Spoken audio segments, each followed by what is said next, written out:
Hello বন্ধুরা, সবাই কেমন আছো? আজকে তো জানোই জামাই ষষ্ঠী। সকালবেলা একটু মনটা খারাপ লাগছিলো, আজকে বাড়ি যেতে পারছি না সেই জন্য।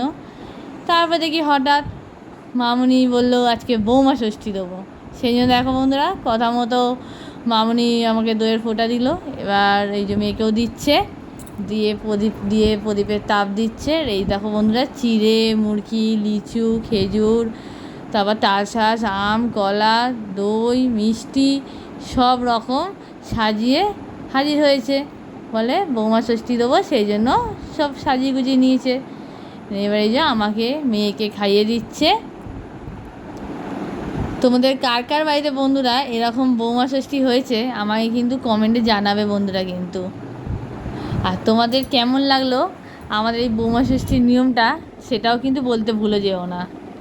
দেখো সব রকম একটু একটু করে আমার মুখে দিচ্ছে, আর আমার মেয়ের মুখেও দিচ্ছে। আমার মেয়েও মুখ বাড়াচ্ছে, বাট খেতে তো পারছে না, ও তো এখন এইসব খেতে শেখেনি। বাট আমায় দিচ্ছে যেহেতু, ওই জন্য ওর মুখেও ধরাচ্ছে, উনিও মুখ বাড়িয়ে যাচ্ছে বারবার। এরকম হাসছে দেখুন না বন্ধুরা, খেতে পারছে না যেহেতু একটু হেসেও নিচ্ছে। ও বাবালে দেখো মুখটা, দুষ্টুমিতে ভরপুর আমার মেয়ে। কী ভাগ্যি যে তখন শান্ত হয়ে বসেছিল, এটাই হচ্ছে বড় কথা। ওকে যদি কোনো কিছু না দিচ্ছে সেটা আবার দেখছে, আগে মাকে দিচ্ছে, আমায় কেন দিচ্ছে না।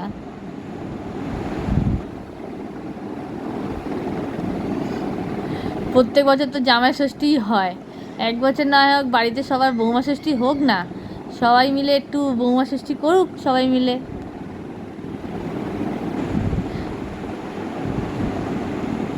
আমি সকল শাশুড়িদের জানাচ্ছি, তারাও তাদের বৌমাদের এরম করেই বৌমা ষষ্ঠী করুক, যেমন করে আমার মামুনি আমার করছে। এত কিছু নাই দিক, অন্তত একটু কিছু দিয়েও যেন বৌমা ষষ্ঠীর নিয়মটা করে। দেখছো বন্ধুরা, আমার মেয়ে জল খেতে ব্যস্ত, জল খেয়ে নাকে মুখে পুরো মেখেছে। ও তো খেতে পারে না, ও মাখতে পারে ভালো। এই যে মামনি থালাটা পুরো আমার হাতে তুলে দিল, বললে এবার তোর যে তুই সবটা খেয়ে নে। আমি তো এত কিছু খেতে পারবো না, আমি অল্প অল্প করে খেয়েছি, বাকি সব তুলে রেখে দিয়েছি। এরপর দেখো, তারপর আমাকে দিয়ে দিয়েছে লুচি, ঘুগনি, আম আর মিষ্টি। এবার এইটা আমি খাবো। দেখো প্রথমে লুচিটা ছিঁড়ে ঘুগনির মধ্যে নিয়ে এবার আমি খেয়ে নিচ্ছি। জাস্ট ঘুগনিটা অসাধারণ হয়েছিল বন্ধুরা। এই ঘুগনির রেসিপিটা বন্ধুরা আমি তোমাদেরকে পরে একদিন দেখাবো, দেখে নেবে তখন আমি ঘুগনিটা আমি কী করে করেছি। বাই বাই বন্ধুরা, আবার পরের ব্লগে তোমাদের সবার সাথে দেখা হবে। বাই।